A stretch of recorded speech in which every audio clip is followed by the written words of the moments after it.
In the sky, gazing far into the night, I raise my hand to the fire, but it's no use, 'cause you can't stop it from shining through. It's true, baby, let the light shine through. If you believe it's true, baby, won't you let the light shine through for you.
In the sky, gazing far into the night, I raise my hand to the fire, but it's no use, 'cause you can't stop it from shining through.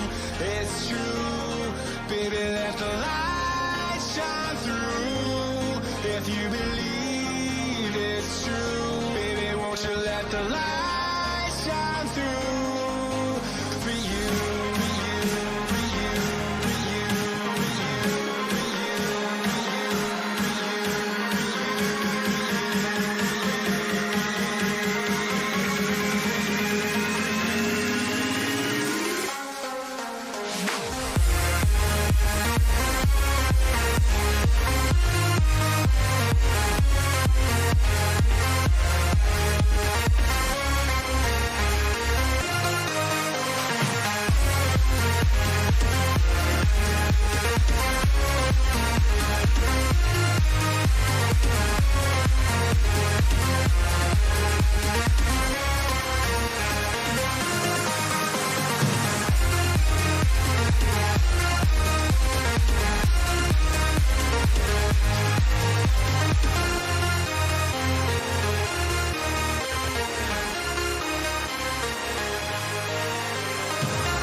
Good afternoon, everybody, and welcome to the latest virtual Elite FPL show with myself, Steve-O. We aren't on mute. We are live. We can all hear me. It's all audible, as they say. Audible, as they say.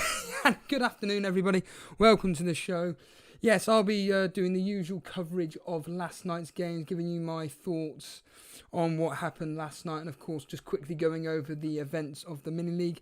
And then I will be talking about, now I've gathered my thoughts together, about my opinion on what will be happening with the upcoming FPL restart, basically. So let's just quickly kick off with what happened last night in virtual FPL. We had Watford versus Burnley, and what a car crash. And thanks to Dan, who joined Jason last night. Jason, I think, saying that, yeah, Steve-O will not be happy with this result. And yeah, find it so weird with this specific game, the random events that happen. And Watford and Burnley, let's be honest here, quite defensive teams. And yet Watford went and smashed Burnley 4-1. No sugarcoating this. Burnley got hammered. Kabbalaseli scored and assisted out of nowhere. Deeney chipped in with the brace, and Sarr also got on a score sheet for good measure. It was just absolutely mental. I mean, I'm looking it up on screen right now. Kabbalaseli, like I said, Sarr, Deeney with 2 goals. And you got Kabbalaseli, like I said, Delafay with the 2 assists. You had a few yellow cards in there. Kika Firmino's now out for 2 weeks. Cork getting a consolation goal with Westwood assist. Hendrick out for 3 weeks for Burnley. No real effect on virtual FPL at all, but a pretty damning result for Burnley. But what I will say is that Sarr is maybe the man to go to again. I think he's now scored, in 2 fixtures in a row? Or certainly got attacking returns in the last 2 fixtures. I think that maybe Sarr is definitely somebody to be looking at. Although their next fixture up against Man City, I think it is. I think I'll pass on that. This was a bit of a frustrating one. Norwich at home to Bournemouth. I really was kind of expecting Burnley. I was expecting Norwich to get me, Pukki specifically, to get me a goal. I've kind of thought to myself that any home game that Norwich play, Pukki will get you a minimum of a goal return. He got an assist. I wasn't happy with that. They won 2-1. Steeperman with the goal, Buendia with the other. Pukki, Rancic with the assist there. Callum Wilson replying for Burnley, and Surridge with the assist there. Steeperman was sent off in that game. The bonus points, 3 going to Buendia. Callum Wilson with 2. Rancic with 1. I was disappointed specifically with this game. Less of a Pukki party, more of Buendia ball at Carrow Road. 10-man Norwich narrowly beaten Bournemouth. Cantwell failed to capitalise with his 6 attacking involvements, and Callum Wilson got on the score sheet for the Cherries. And yeah, I think it was a very disappointing result for people like myself, who were kind of banking on Pukki to be returning. And people like Jason, who brought him in. Of course, Dan, I believe, had him as well. Crystal Palace versus Tottenham. I was listening in the car to this game, and I was thinking, Harry Kane, do me justice. Tell me that I will be able to be proven right when I said that you're now returning and get back on form. He did absolutely nothing all game, and then bang, just like that, he gets 2 goals, and that's exactly why you need to bring him in. Kane returns with a bang by bagging a brace. AU and Zaha also score as Spurs only narrowly defeat Palace as Selhurst Park. Yeah. Lucas Moura also with it was 3-2 to Spurs. We had 3 assists incredibly as well. Son Alderweireld and Sanchez getting the assist for the 2 Kane goals, and Lucas Moura. Zaha double there with Zaha assist and a goal for Zaha. And yeah, I think that game was telling for me, and I think that Kane is an absolute must-have. I think we're going to have to sacrifice a premium midfielder. We all know who that is. Salah. I think we got to get him. Well, he's injured at the moment.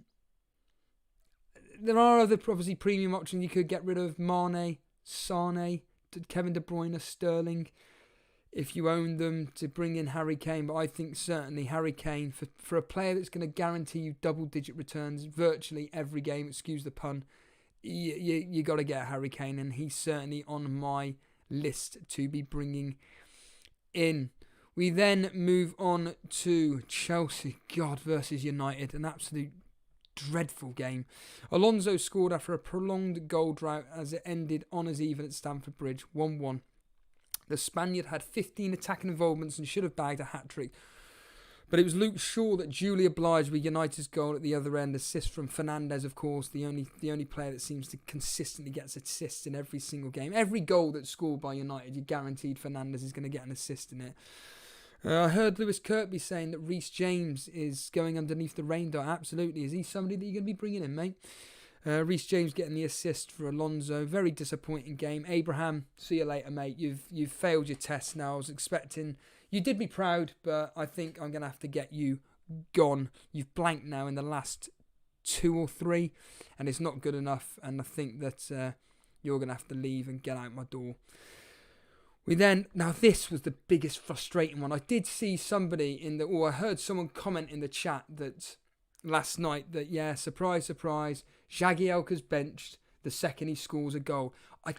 Again, another frustrating thing about this game is that when a player seems to be showing form, they get dropped.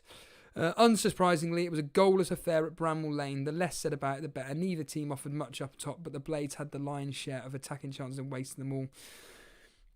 Yeah, it was... The fact that I had Henderson, Jagielka and Egan in this game... Well, I was hoping to have Jagielka in this game, considering he did score in the last one, but he didn't.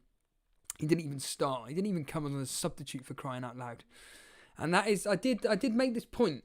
If you are going to get Jagielka in, start him, but be aware that he is going to be a chance that he's not going to start. But you would have thought that after scoring a goal, he would have started, but no. And unfortunately, I didn't get triple Sheffield United clean sheet. Now, this was a big, big game yesterday in Gameweek 25. It was Arsenal versus Leicester. Arsenal winning 3-2. Fantasy returns galore at the Emirates. Vardy and Aubameyang found the back of the net. Even Ozil scored it as the Gunners just about held on for the win. Yeah, let's just quickly run through the goal scorers. Arsenal's were Ozil, Aubameyang and Xhaka. Assists from Lacazette and Saka. Barnes, Harvey Barnes and Vardy scoring. Of course, Vardy scoring. Chilwell and Iheanacho getting the assist. Iheanacho was actually sent off in that particular fixture. But again, Vardy getting 3 bonus. I don't understand why he gets 3 bonus. It makes no sense. It's one of the downfalls to this game, unfortunately. But I digress. This was a big, big game for captainers if you went with Kevin De Bruyne and if you went with Sane, or even in Dan's case, Aguero. Goals, and even more goals. Man City win in style at the Etihad. Aguero bagged a brace of goals and he also got an assist in that game. With Kevin De Bruyne got back to double-digit ways with a hat-trick of assists. Sterling and Sane got on the score sheet too, as West Ham's backline had to make do with a negative score. I had a choice. Do I go with Kevin De Bruyne or Sterling as my Salah replacement? Well, I went with Sterling. He got me a goal. I was actually went into panic mode about this game because, unfortunately, I had the results... Well, I didn't have the result. I had the overall game spoiled, as in the actual game week last night spoiled, because I saw in the comments... So when I went to look at play on my phone, obviously it comes up with like the first comment, and I'm immediately, my eyes are drawn to Dan, and it says a whopping 98 points. So I immediately knew that Aguero had done something in this particular fixture. I just assumed a hat-trick. And then I thought, Christ, if he got 98 points, what on earth has the other players got? And when Jason mentioned Kevin De Bruyne, I'm just like, yeah, surprise, surprise, Kevin De Bruyne has gone and done well. But yeah, Bernardo Silva, Aguero with 2 goals, Sterling, Laporte, Sane with the others. Aguero, De Bruyne with 3 assists in that particular fixture. 6-0. Cracking result. And I was happy with my captaincy. Again, I've got every single one of my captaincies correct in the sense of all of them got me attacking returns. It's better than the real game. It's better than the real FPL, which we'll come to shortly. Unfortunately, I just brought in Sterling instead of Kevin De Bruyne. I just looked at the most basic data and I just calculated that Sterling has been in better form over the last 4 game weeks than Kevin De Bruyne. And Kevin De Bruyne decides to show up. And of course, now Kevin De Bruyne is somebody that you need to jump on, because basically, once he hits form, he will be getting you constantly double-digit returns. That's all I will say. Southampton versus Aston Villa. Big bonus for me having Jack Grealish score. I think it ended 1-1. Yeah, it did. Ings and Grealish were the 2 of the highest owned players in this fixture, and duly they delivered for their owners with a goal each. Chances were spread across the park, and the scoreline probably matched the pre-game expectations. Yeah, like I said, Ings with a goal, long assist, and Grealish getting a goal in there with an Al-Ghazi assist, and Grealish luckily getting me a bonus point. And Ings is another one. Southampton have got really good fixtures at the moment. Jump on him. Wolves versus Everton. I believe it was 2-0. Yeah, it was. Doherty getting 2 assists in that game.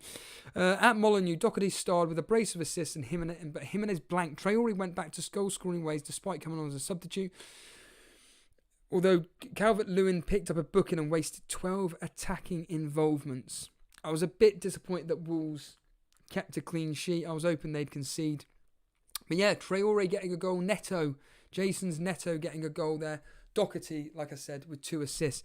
Saiss was actually red carded in that game with 2 yellows, but that had no effect on Everton whatsoever. They're very, very lacklustre. And then the final game of the game week, it was Jason relying on Mane captaincy. He'd accidentally left the captaincy on him, and surprise, surprise, like with real FPL, like 2 seasons ago, surprise, surprise, every single differential that I have, not just on Jason, but in general, just cancels everything out in this game. And I'm just like sitting in 7th, I think, at the moment in the mini league. In our late kickoff, Liverpool were made to work hard at the Amex as Basuma's goal gave Brighton an early lead. Oxlade-Chamberlain got the equaliser, followed by Mane eventually scoring. It was clear that Salah's presence was missed, which is very, very true. The Seagulls were unlucky not to get a point. Yeah, so Mane and Chamberlain getting the goals for Liverpool, and an Alexander-Arnold assist, and Basuma and a Duffy assist getting there. And Alexander-Arnold getting 3 bonus points, Chamberlain with 2, and Mane with 1. Let's just quickly go over talking of the Game Week 11 Mini League. Very, very, very frustrating for people like myself who... Brilliant, I can't actually log in. Oh, that's the one mistake I did. So I can't actually bring it up, so I'm not going to bother bringing it up. So what I'm going to do is talk about fantasy, the real-life fantasy football instead. So... when I went on Discord this morning, I had a private message from Lewis Kirkby talking about a 3rd wildcard. I'm thinking, have I missed something here? Have I missed something? I'm pretty sure there's been nothing announced about a 3rd wildcard. There was a lot of talk in Discord about a 3rd wildcard and everything. I've just been listening to James on Planet FPL answering his questions regarding this. What potentially could happen is, and this is the key line here, what potentially could happen in this game is that it will be just... Someone on James's stream actually called it the... I can't even remember what the chip he called it, but it was an amusing name anyway. But anyway, it looks like the way the game is going to happen is that the way I thought it would happen last night, which was, I think that it's just going to restart. It's just going to be 10 game weeks. Obviously, Man City, Sheffield United, Aston Villa and Arsenal with a double. So it'll play twice in these 10 game weeks, but I don't think that makes a damn bit of difference. So we got 10 game weeks. I don't know how difficult it's going to be for the game to implement bringing back the mini leagues, the various chips that people like myself have kept, Davey P. But in all seriousness, if the game restarts and all the data is lost from last year, or the year that's just been interrupted or disrupted, from a selfish point of view, I'll laugh and I'll kind of be happy because that season I can dismiss it. End of the day, I was doing rubbish. I was doing in fact, the season that's just been disrupted was probably the worst I've ever had. So it'd be kind of a godsend, an FPL godsend that could be wiped. Or, more to the point, that even if it is in the record book, I can kind of say, or anybody can say, well, it was interrupted and, you know what, we couldn't conclude the season. And if this is a new game and it's restarted just from scratch and everybody just starts equal, then you know what, fair enough. But as Ryan Seashan messaged on the YouTube video I did yesterday, saying that if everybody does get a wild card, but then all the chips and stuff that people hadn't used also get implemented to the players, and it all kind of this convoluted nonsense. I personally think it's just unfair. I really do. It's very, very difficult not to swear because it's just not in my nature not to swear. I couldn't care less about other teams. You're my rivals at the end of the day, and I want to have the biggest advantage possible. Our man Dylan at the top of our mini league, if I can look at it, hopefully it will be still there, the mini leagues. Let's just quickly look over the mini league for a second. Yes, they are. Fantastic. Okay. So the Elite FPL Champions League, Challenge League, isn't it? Yeah, that's it. God, I'm 76. So yeah, Aman Dillon, I know you're there watching the stream. So Aman Dillon is, okay, he's absolutely storming it at the moment. He's, 20-odd points clear of Mr. Anderson in second spot. So our man Dillon, he's 1005th in the world. A quite extraordinary rank overall. I have no idea what his chip usage is. So let's just quickly see what chips he's still got left. Probably none, knowing my luck. So he's still got free hit and bench boost. So if, for example, our man Dillon had all his chips reinstalled because the game restarts and he just gets everything given back, but then he's got the opportunity to wildcard and stuff, or have this unlimited transfers, whatever all this talk is going on about, he's going to be a massive advantage. Just like a lot of people will be. I just find this whole scenario very, very frustrating. I find it more, to be completely honest with you, I'm more frustrated at the game. They've had 24 hours to give a statement, say something on the situation. Even if it is literally as simple as, just to inform everybody, we're at the moment of developing a restart to the game, and this is what the breakdown will be. Fine. Just give us some kind of information, but to stay quiet 24 hours later, I just think it's terrible. I think it's really, really bad PR. I don't think they care, to be honest with you, but I just think it's really, really bad. But from their own PR, they're going to be wanting to try and get as many people involved as possible and to kind of restart the game and just essentially just have 10 fresh game weeks. They're going to want as many people coming back as possible, and it's all going to be like a good omen from them, but not from people like me. I couldn't care less. Paulie, I couldn't care less, mate. Giving chips and wildcard back to everybody will make people lose interest. When you say lose interest, do you mean from my perspective? Because to be completely honest with you, if, for example, the game gets restarted and they go, I'm just going to use me as an example here. Here you go, Steve-O. Here's all the chips that you had at the end of the season. You've got every single one left. You've got your wildcard, bench boost, triple captain and free hit. Well done. Here you go, mate. Oh, but by the way, you also get a wildcard prior to this game restarting, but you're in the same boat as everybody else. I don't think I have any form of advantage. I don't know.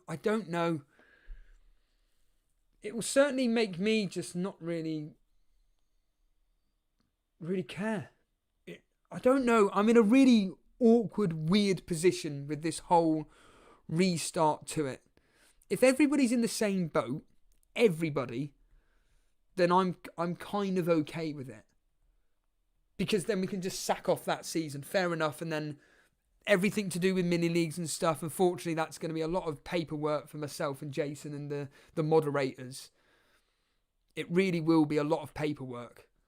Because we're going to have to essentially, work out what we're going to do with a new cash mini league for the 10 game weeks remaining. No disrespect, but there's probably of that cash mini league that we've got. Don't get me wrong. Out of the 94 people involved in it? Something like 94 people, I'm sure it is. 90. Okay, it's 90 people unless someone's removed themselves. But there's 90 people in it, and I would probably argue of that, 80 are still really, really active and interested in it. I could be completely wrong. It could be 85. It could be 90. But I'm not going to name them, but I'm seeing a couple of names up on screen right now, and I'm thinking you couldn't care less about it. I know for fact that you couldn't care less about the Cash Mini League. So it's going to be very, very, very... What's the words I'm looking for here? A very long meeting with myself, Jason, and the moderators to sort out what on earth is going on with this specific Cash Mini League and regarding various people in it and inviting them back, and are they willing to kind of like say, well, we've paid the £10, we're happy to go into this 10-week game week mini league. I don't know. This is going to be a discussion with us and the moderators, but it's going to be a hell of a headache. Let's just put it like that. It's going to be very frustrating as well for a lot of people. I mean, people like Aman Dillon who are top.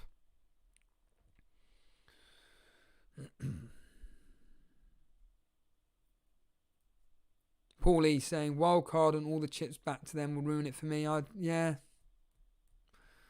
I'm in a tough spot. I kind of agree.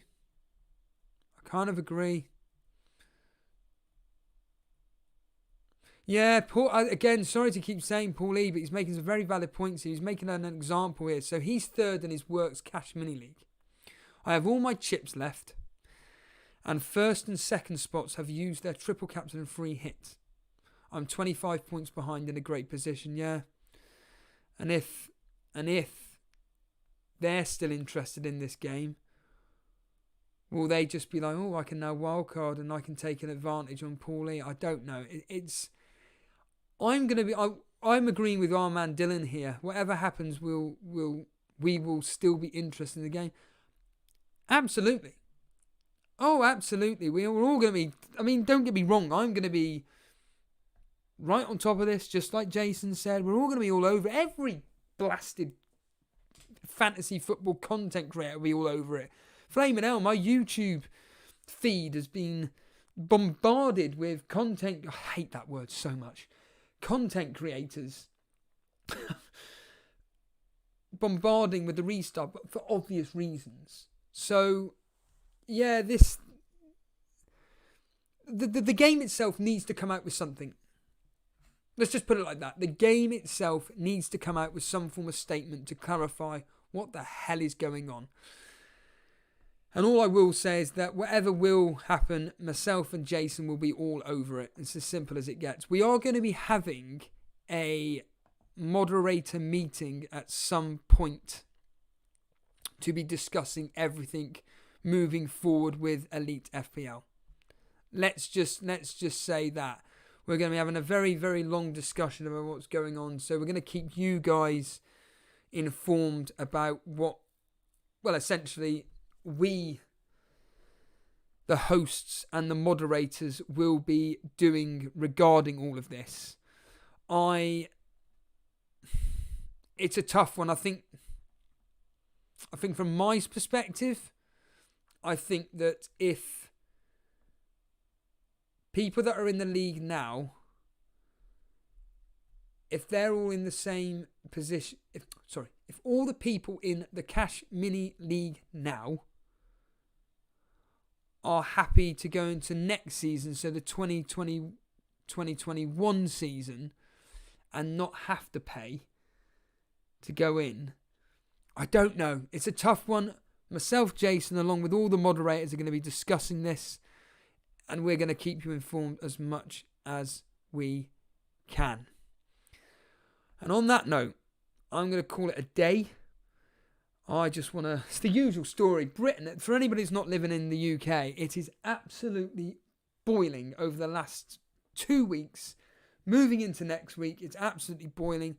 I just want to burn. I want to get tanned. I want to get brown. It's going to be... yeah. And the upcoming... next week or so is going to be fascinating regarding this whole situation regarding fantasy football. And of course, talking of, actually, funny enough, talking of virtual FPL, that quickly reminds me, if you don't know, which I'd be shocked at, basically, if I can find the tweet. There we are. Thank you. So up on screen now, and by the way, I will be speaking to Jason about making this bigger, but anyway, that's a side note. A small announcement from Virtual FPL. If Fantasy Premier League returns June the 17th, which it will do, Virtual FPL will accelerate the pace to 1 game week per day, starting in game week 31. Sunday the June 7th. So a game week every single day, and that's thanks to Ragaboli saying that. That is going to be that's going to be manic. Absolutely manic. Right then, all I can say is that I do appreciate everybody watching live right now. Cheers, guys. Do appreciate that. Like I said, this really was the most spontaneous live video I've done for quite a while. No hiccups either. But no, in all seriousness, I will say thanks so much. I will catch you all tomorrow for the preview show. That preview show, I can give you an advance now. It's going to be approximately 1:30-ish. So around 1:30-ish, between 1 and 1:30, I'll be doing the preview show for game weeks 26 and 27 for the virtual FPL double header. I will then also be giving you my predictions, best captaincy options, all that nonsense. Other than that, it's the usual malarkey of if you're completely brand new around here and you enjoy the content myself and Jason bring you, simply hit the subscribe button. If you've enjoyed this video, simply hit the like button. If you want to be part of the Discord community that I've just been talking about, there is a link in the description. There are a lot of friendly faces in there. People like I've just mentioned, Paulie, Gabriel DeRop, Bilal's in there. Oh man, there's lots and lots of friendly faces in there to talk all things fantasy football with specific menus to talk about specific fantasy games, i.e. Bundesliga, Virtual FPL, Champs Manager, and so on and so forth. Other than that, have a good afternoon, everybody. Hope you enjoy the weather, and I will see you tomorrow afternoon. Cheers, guys.